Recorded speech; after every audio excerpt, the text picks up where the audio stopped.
अस्सलाम वालेकुम। चलें आज हम एक छोटा-सा आपको ओवरव्यू देते हैं मशीन लर्निंग का जो एक पूरा साइकिल बनता है कि आपने कहाँ से स्टार्ट करना है, कहाँ पर जाना है और आपका एंड प्रोडक्ट क्या हो सकता है। इसके ऊपर हम थोड़ी-सी बात करेंगे। इसके ऊपर कोई प्रोग्रामिंग शामिल नहीं है, कोई किसी किस्म की कोई ऐसी चीज़ नहीं है कि आपको इन चीज़ों पे कुछ करना पड़ेगा। सिंपल एक इन्फॉर्मेशन की पॉइंट है कि मैं चाहता हूँ कि आप को ए से ज़ी तक हम लेकर जाएँ कि जब आपने स्टार्ट करना है, तो कहाँ से करना है और एंड कहाँ पे करना है और आपका प्रोडक्ट होना क्या चाहिए। तो इस स्लाइड के ऊपर भी आपने जैसा देख लिया हुआ है कि काफ़ी सारी चीज़ें हैं। इन चीज़ों को मैं थोड़ा-सा डिटेल में आपके साथ डिस्कस करूँगा, ताकि आपको अंदाज़ा हो जाए कि असल में अ, हमारा एंड प्रोडक्ट क्या बनेगा। मशीन लर्निंग के लाइफ साइकिल में जो सबसे पहले चीज़ आपको मिलती है वो है आइडेंटिफिकेशन ऑफ द डेटा। कि जो डेटा है वो आपके पास किस किस्म कहाँ से आ रहा है। जैसा हमने एक प्रीवियस लेक्चर में ये एक्सप्लेन कर चुके हैं कि data is the new fuel.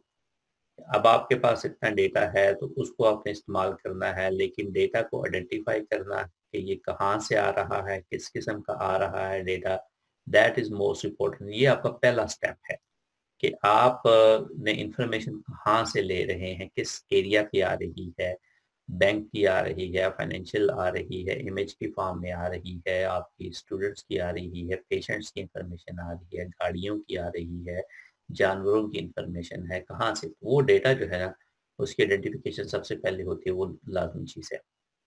फिर आप आ जाते हैं कि उस डेटा को आप प्रिपेयर करते हैं। अब आपके पास रफ डेटा तो आ गया, तो आपने अब आप उसको तैयार करना है। उस फॉर्म में लेकर आना है जहाँ पर आप उसको यूज़ कर सकते हैं किसी भी मकसद के लिए। जो रॉ डेटा है, रफ डेटा है, वो यूज़लेस है। वो जिस तरह एक वेयरहाउस में हज़ार किस्म की चीज़ें पड़ी हुई हैं, तो वो आपके लिए यूज़लेस हैं जितनी देर तक आप उनको एक ख़ास फॉर्म में नहीं लेकर आते हैं। अगर आपके पास मतलब है कि जंगल में लकड़ियाँ पड़ी हुई हैं, तो वो लकड़ियाँ आपके लिए यूज़लेस हैं जितनी देर तक आप ये डिसाइड नहीं करते, इस लकड़ी से मैंने क्या करना है, क्या इसको मैंने जलाना है या इसको मैंने तराश के इससे मैंने फर्नीचर बनाना है। तो डेटा तो हो गया, लेकिन अब उसको आपने प्रिपेयर भी करना है, ठीक है? फिर आपने जब प्रिपेयर कर लेते हैं, तो फिर आपने मशीन लर्निंग के मेथड्स ढूँढने हैं। कि अब आपके पास डेटा आ गया है, प्रिपेयर भी हो गया है, तो अब आपने उसको किस फॉर्म में लेकर जाना है, यानी उसे करना है तो वो क्या मेथड होगा। मसलन जैसा मैंने पहले कहा कि आपके पास लकड़ियाँ हैं जंगल में, उसको वो आपका डेटा है, फिर आपने उसको प्रिपेयर किया, आपने उसको ख़ास जगह पे रखा। अच्छा यार ये वाला जो है वो मैंने जलाने के लिए है, ये वाला डेटा जो ये वाली लकड़ियाँ जो हैं वो मैंने फर्नीचर बनाने के लिए रखनी है या इस मकसद के लिए रखनी है। तो ये टूल्स आपको फिर डिज़ाइन करने हैं, ये मशीन लर्निंग के टूल्स आपको देखने हैं कि मैंने उस डेटा को किस टूल्स के ज़रिए इस्तेमाल करना है। हथौड़ी लगानी है या मैंने आरी लगानी है उसके ऊपर या मैंने कटर लगाना है, वो टूल्स आपने ढूँढने हैं, वो जिसको लर्निंग एल्गोरिदम आप मशीन लर्निंग की बोलेंगे। फिर जब आपने वो कर लिया तो आपने उस डेटा को ट्रेन करना है। ट्रेन से मुराद ये होगी कि उसी डेटा को आपने ट्रेन करके इस काबिल करना है कि जो आप करना चाहते हैं उसमें से वो इन्फॉर्मेशन निकले। जिस तरह बच्चे को ट्रेन करते हैं कि बच्चा साइकिल चलाना सीखे। अब आपके पास साइकिल भी है, बच्चा भी है, आपके पास दिमाग भी है, सब कुछ इससे है। लेकिन वो बच्चा उतनी देर तक साइकिल नहीं चलाएगा जितनी देर तक आप उसको ट्रेन नहीं करेंगे। उसको साइकिल पे बिठाएँ, उसको थोड़ी-सी कोशिश करेगा तो वो साइकिल चलाने तो ट्रेन आपने करना है पहले। फिर उसने आपने इवैल्यूएट करना है।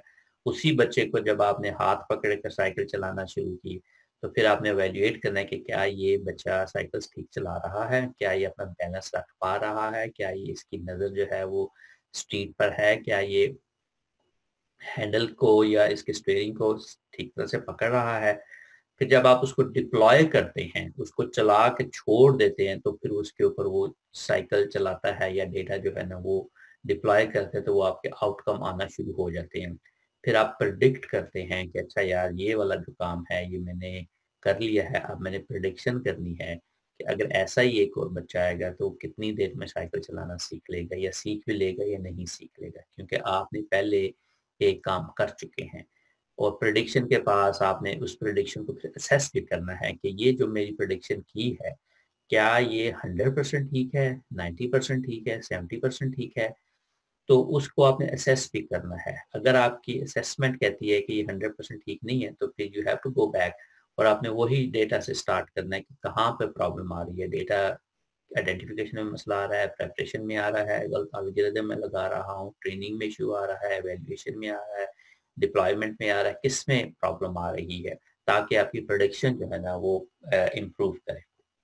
यहाँ तक तो बात होगी कि जो लर्निंग साइकिल है, मशीन लर्निंग का जो लर्निंग साइकिल है। अब आप देखें कि डेटा आइडेंटिफिकेशन किस तरह करते हैं। जैसा मैंने पहले आपको कहा कि 3-4 किस्म के आपके पास यूजुअली आते हैं डेटा। या तो आपको टेक्स्ट की फॉर्म में आता है। अब डेटा टेक्स्ट की फॉर्म में क्या आता है कि आपके पास पेशेंट का डेटा है, उनके नाम है, जेंडर है, एज है, सेक्स है, व्हाटएवर।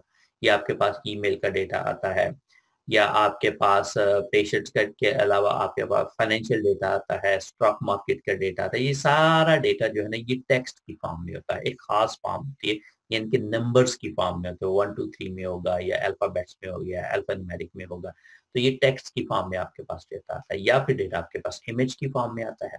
अब इमेज की फॉर्म में आपने देखा कि या तो वो आपके वीडियो की फॉर्म में आ रहा होता है, वीडियो कैमरा लगे होते हैं, वहां से लोगों की वीडियोस आ रही होती हैं, या आपके पास तस्वीरों की फॉर्म में आ रहा होता है, या आपको जैसा ब्रेस्ट कैंसर का है या लंग कैंसर का है तो आपको एमआरआई की फॉर्म में आ रहा होता है, इमेज एनालिसिस जब आप करते हैं, या एक्सरे की फॉर्म में आ रहा होता है।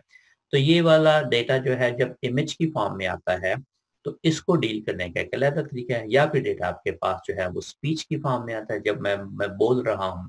ये वाला डेटा है जब आप स्पीच रिकग्निशन करते हैं, या एक लैंग्वेज से दूसरी लैंग्वेज में जब आपको जाना होता है, ट्रांसलेट करना होता है, या जैसा गूगल जो अलेक्सा है या सिरी है, जब आप उसको बोलते हैं कि Alexa what is the weather out there, तो वो आपकी स्पीच सुनती है, उसको ट्रांसलेट करती है मशीन लर्निंग लगा कर, तो फिर आपको वो जवाब देती है। ठीक है ना। तो इसी तरह ये 3 किस्म के डेटा सेट्स हैं, या टेक्स्ट की फॉर्म में आएगा, या इमेज की फॉर्म में आएगा, या स्पीच की फॉर्म में आएगा। अब ये जो भी डेटा आएगा, आपको स्टार्ट वहीं से करना है। डेटा आइडेंटिफिकेशन के बाद क्लीनिंग करनी है, आपको उसकी वैल्यूएशन करनी है, उसको उस फॉर्म में लेकर आना है जहां पर वो आपको इसको यूज कर सके। अच्छा, प्रिपरेशन ऑफ डेटा के में जब आप आते हैं तो 80% ऑफ द टाइम जो है ना वो डेटा प्रिपेयर करने में आपका लग जाता है, क्योंकि डेटा आता है आपको बड़ी रॉ फॉर्म के, बड़ी डर्टी फॉर्म में आता है, उसको क्लीन करना होता है आपको। जब क्लीन करने की बात आती है तो वो यही है कि आप डेटा लें, उसकी उसमें से सबसे पहले तो देखें कि उस फॉर्मेट में है जिस फॉर्मेट में ये डेटा आपको चाहिए। फिर आप देखें उसके अंदर कोई मिसिंग वैल्यूज हैं, अगर मिसिंग डेटा जो कि बहुत दफा होता है तो वो मिसिंग वैल्यू हो जाता है, फिल करें या आप उसको डिलीट करें। फिर उसके में देखना है कि आपने डुप्लीकेशन आ रही है कि नहीं, अगर डेटा डुप्लीकेट आ रहा है तो वो आप उसमें से दूर करें। फिर आपने देखना होता है कि इसके अंदर ये डेटा जो सारा स्टैंडर्डाइज है, यानी कि एक ही जैसा का है, या इसके अंदर मुख्तलिफ चीजें हैं। मसलन एक डेटा है वो 1 से 10 तक के नंबर है, और उसी के अंदर डेटा है जो कि 100 से 200 तक के नंबर है, या 500 से 1000 तक के नंबर है। तो ये डेटा जो स्टैंडर्डाइज नहीं है, तो फिर आपने उसको स्टैंडर्डाइज करना होता है। ठीक है। या डेटा को नॉर्मलाइज करना होता है कि आप हर डेटा पॉइंट जो है ना 1 से 0 से 1 तक की हो, आप उसको नॉर्मलाइज कर दें। तो डेटा क्लीनिंग जो है ना ये सबसे मुश्किल काम और सबसे टाइम टेकिंग काम होता है, क्योंकि डेटा तो मसलन अगर आपको मैं कहता हूँ कि आपने इमेज रिकग्निशन करनी है, आप घर के सामने खड़े हो गए, आपने देखना है कि यहाँ से गाड़ियाँ कितनी गुजरती हैं। अगर आप कैमरा लगा देते हैं तो वहां से तो 1000 बंदे भी गुजर रहे हैं, साइकिल भी गुजर रही है, ट्रक भी गुजर रहा है, गाड़ी भी गुजर रही है, मोटरसाइकिल भी गुजर रही है।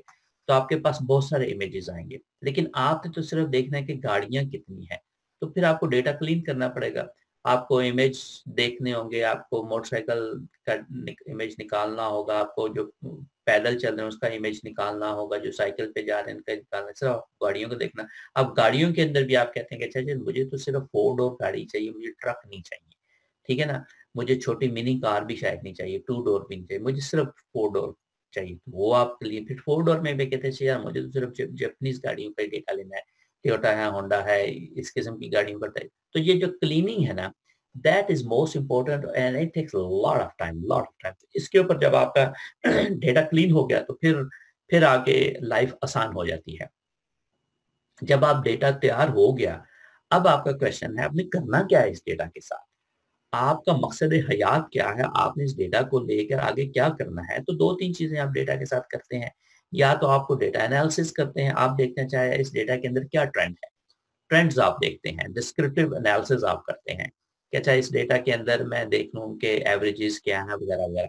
या आप डेटा को विजुअलाइज़ करते हैं कि अच्छा यार जो आ गया पहले तो इसको मैं विजुअलाइज़ तो करूँ ना कि ये है किस किस्म का। वो प्लॉट की फॉर्म लाते हैं, ग्राफ की फॉर्म में आप लाते हैं। या फिर आप डेटा की मॉडलिंग करते हैं कि उस डेटा को आप मॉडल करते हैं कि मैं किसी तरीके से इसका मॉडल बना के मैं प्रेडिक्शन कर सकूँ। मैं हिस्ट्री को लेकर मैं फ्यूचर जो प्रेडिक्ट कर सकूँ। तो ये 3 चीज़ें होती हैं जो आप डेटा के साथ प्ले अराउंड करते हैं। जब आप एक फॉर्म में आ गया, फिर आपने 3 कसम या तो एनालिसिस करें उसका, या आप विजुअलाइज़ करते हैं, या फिर उसका मॉडल करते हैं, या तीनों ही आप करते हैं। अब डिस्क्रिप्टिव स्टैटिस्टिक्स या जो डिस्क्रिप्टिव एनालिसिस है, मोस्ट ऑफ द टाइम आप क्या करते हैं कि आप उसके अंदर डेटा को मीन्स निकालते हैं, मीडियन निकालते हैं, उसका मॉड निकालते हैं, उसकी स्टैंडर्ड डिविएशन निकालते हैं, उसका पाई चार्ट बनाते हैं, ग्राफ बनाते हैं। तो ये एक डिस्क्रिप्टिव स्टैटिस्टिक्स आप करते हैं अपने डेटा के साथ, जिसका मॉडलिंग के साथ कोई ताल्लुक नहीं। ये एनालिसिस सिर्फ आपको ये बता रहा है कि आपके पास कितनी गाड़ियाँ आई हैं, एवरेज 1 घंटे में कितनी गाड़ियाँ गुज़री वहाँ से, कितने कलर की गाड़ियाँ आई हैं, किस साइज़ की गाड़ियाँ आई हैं, उसके अंदर जेंडर कौन-सा था, कितने लोग बैठे हुए। तो ये सारा का सारा डेटा जब आपके पास आता है, उसका जब आप एनालिसिस करती हैं, तो इसको बोलते हैं डिस्क्रिप्टिव एनालिसिस। ये वाली इन्फॉर्मेशन जो होती है, उस डेटा के अंदर मौजूद है, जो हिडन इन्फॉर्मेशन मौजूद है उसके अंदर, जो आपको नहीं पता। लेकिन जब आप लेके तो ये वाले टूल्स लगाते हैं, उसका means, median, mod, standard deviation, average वगैरह निकालते हैं, ये आपको बताता है कि असल में उसके अंदर कौन-सी इन्फॉर्मेशन हिडन है। अब जब विजुअलाइज़ करने की बात आती है, तो आजकल बहुत सारे ऐसे टूल्स हैं जो कि विजुअलाइज़ करने में आपको हेल्प आउट करते हैं। अब डेटा को सिंपल ये कह देना जी कि 10% रेड गाड़ियाँ हैं, 20% व्हाइट गाड़ियाँ हैं, it doesn't make any sense. जितने डेटा का आपको विजुअल फॉर्म में नहीं लेके आते। अब विजुअल फॉर्म में डेटा जब आता है ना, ये आपका 90% आपका केस बना देता है। जब आप किसी भी कस्टमर को या ऑर्गेनाइज़ेशन या किसी जगह पे जब डेटा को विजुअल फॉर्म में देते हैं, तो अगले बंदे को समझ आ जाती है कि आप बात क्या कर रहे हैं। क्योंकि हर बंदा जो है, वो डेटा को नहीं समझेगा, लेकिन जब आप उसको दिखाते हैं प्लॉट की फॉर्म में या ग्राफ की फॉर्म में या पाई चार्ट की फॉर्म, तो फिर उसको समझ आती है कि अच्छा यार इसके अंदर कौन-सी इन्फॉर्मेशन हिडन है, इसके अंदर है क्या? वो वाली जो टूल्स हैं आजकल, वो बहुत ज़्यादा पॉपुलर हो रहे हैं। वो उसके ऊपर हम बात करेंगे, लेकिन वो टूल जो है ना सिर्फ़ डेटा को विजुअलाइज़ करने में इस्तेमाल किए जाते हैं। अब डेटा मॉडलिंग की जब तरफ आते हैं, तो आपके पास डेटा आ गया, तो अब आपने उसको मॉडल करना है, तो आपके पास मुख्तलिफ क्वेश्चंस आ जाते हैं कि मैंने इस डेटा को कैसे यूज़ करना है, कहाँ पे यूज़ करना है, मैंने किस किस्म का मॉडल बनाना है, मैंने आउटकम मेरा क्या है, मेरा क्वेश्चन क्या है। तो इवेंचुअली आपका एक क्वेश्चन होगा कि मैंने करना क्या है। उस क्वेश्चन को आंसर करने के लिए आप डेटा को मॉडल करते हैं, और मॉडल करने के लिए आप ये मशीन लर्निंग की टेक्निक्स या डिफरेंट टेक्निक्स आप इस्तेमाल करते हैं। अब डेटा मॉडलिंग के अंदर 2-3 किस्म के मॉडल बनाते हैं। या तो आप कांसेप्चुअल मॉडल बनाते हैं कि आप एक कॉन्सेप्ट एक डेवलप करने हैं, पीस ऑफ पेपर पे आप करते हैं, अच्छा यार ये चीज़ें मॉडल हो सकती हैं।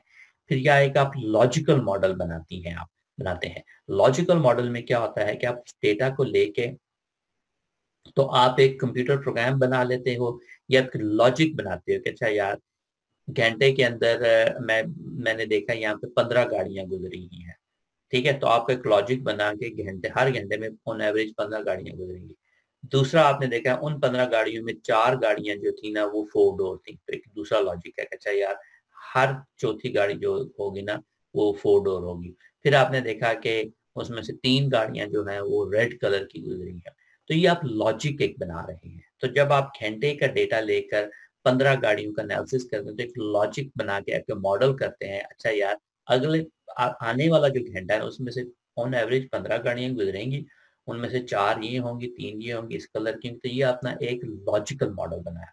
फिर आप फिज़िकल मॉडल बनाते हैं। फिज़िकल मॉडल का यही मतलब है कि अगर गाड़ियों का आपने साइज़ देखा, आपने उसका वेट देखा, आपने उसका कलर देखा, और आपने वैसी ही एक चीज़ रेप्लिकेट की, छोटी डिंकी, छोटी-सी गाड़ी बना दी जो बच्चों के लिए बनाते हैं। तो ये फिज़िकल मॉडल होते हैं। तो 3 किस्म के मॉडल हैं।